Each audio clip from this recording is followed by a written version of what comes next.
আমার last video, যেখানে আমি নিজেকে প্যারানর্মাল সমস্যা থেকে উদ্ধারের জন্য ঈশ্বরের শরণাগতি নেওয়ার কথা বলেছিলাম। আর মন্ত্রোচ্চারণের মাধ্যমে, বিশেষ করে কাল ভৈরব অষ্টকম আর শ্রী নৃসিংহ কবচ জাপের মাধ্যমে নিজেকে স্পিরিচুয়ালি গার্ড দেওয়ার কথা বলেছিলাম প্যারানর্মাল সমস্যা থেকে।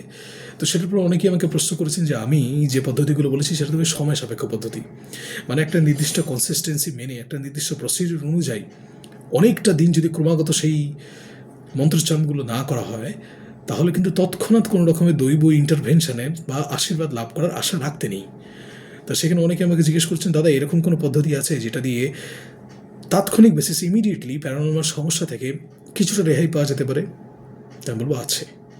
আমি এখানে দুটি পদ্ধতির কথা বলবো। এই দুটো পদ্ধতিই আমার গুরু উপদেশ, এবং যেহেতু আমার গুরু উপদেশ এবং যারা আমার ঘাটশিলা ঘটনা অলরেডি জানেন, তারা জানেন যে এই পদ্ধতির মধ্যে একটির সাথে দৈব ইন্টারভেনশন খুব প্রকটভাবে জড়িত আছে। তো সে ব্যাপারে আমি যাচ্ছি না, কিন্তু এই দুটো কিন্তু আমি আমার জীবনে করে প্রচণ্ড রকমভাবে উপকৃত হয়েছি। বিশেষ করে ফিজিক্যাল হার্মের দিক থেকে তো অনেকটাই বেঁচে গেছি প্যারানর্মাল যে সমস্যাগুলো আমার জীবনে হয়েছিল।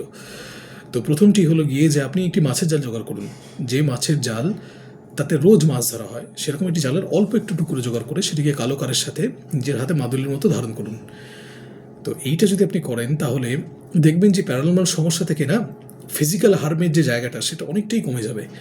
2 নম্বর যে পদ্ধতিটা, সেটা করার জন্য হয়তো আপনাদেরকে একটু যোগাড়যন্ত্র করতে হবে, একটু উপায়, একটু কাজকর্ম বেশি করতে হবে। সে পদ্ধতিটা হলো গিয়ে যে আপনারা শুয়োরের দাঁত জোগাড় করুন। যেখানে শুয়োর কাটা হয় সেখান থেকে আপনারা শুয়োরের দাঁত পেয়ে যাবেন। তবে তাকে ভালো করে পরিষ্কার করুন, করে তাকে শোধন করে নিজের গলায় ধারণ করুন। শুয়োরের দাঁত খুব পাওয়ারফুল হয়। যদি আপনারা তাকে ঠিক করে শোধন করে মা বারাহি জ্ঞানে নিজের গলায় ধারণ করতে পারেন, তাহলে শুধুমাত্র প্যারানর্মাল সমস্যা থেকে কেন, নানা রকমের বৈষয়িক সমস্যা থেকেও বেরোবার যে উপায়, সেটা আপনারা কিন্তু জীবনে কোনো না কোনোভাবে পেয়ে যাবেন। এটা আমার অভিজ্ঞতা, আমি সেই অভিজ্ঞতা থেকে আপনাদেরকে বলছি। শোধন কারা করবে? যে কোনো সৎ সাধক, সৎতান্ত্রিক, সৎ ব্রাহ্মণ, সৎ পুরোহিত যারা এই শোধন কার্য করতে পারেন, তাদের দিয়ে আপনি প্রপারলি শোধন করে দিতে পারেন। তারপর এটি কালো কারের সাথে নিজের গলায় পড়তে পারেন, অথবা অনেকে কী করে জানেন, একটা রূপোর আংটার মধ্যে সেই দাঁতটিকে বাঁধিয়ে নিয়ে তারপরে গলার চেনের সাথে সেটিকে পরে, এটাও আপনারা করতে পারেন।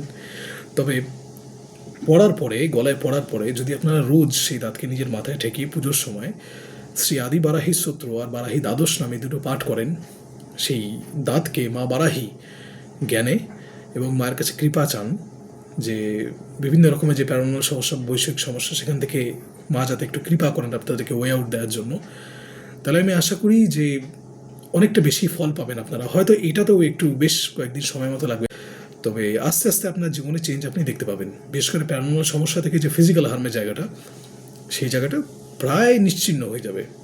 তবুও আমি বলবো যে আপনারা একবার যদি কোনো সদ্গুরু অথবা সৎ সাধকের সন্ধান জানেন, তাহলে তার কাছে গিয়ে আপনার জীবনে যে প্যারানর্মাল সমস্যা হচ্ছে সেটা একটু ডিসকাস করুন, দেখুন তার কি মত। আমার মনে হয় এইরকমভাবে করলে আপনারা হয়তো একটা গাইডেন্সও পাবেন। তার সাথে আমার যে দুটো পদ্ধতি সেটা তো আছেই। নমস্কার।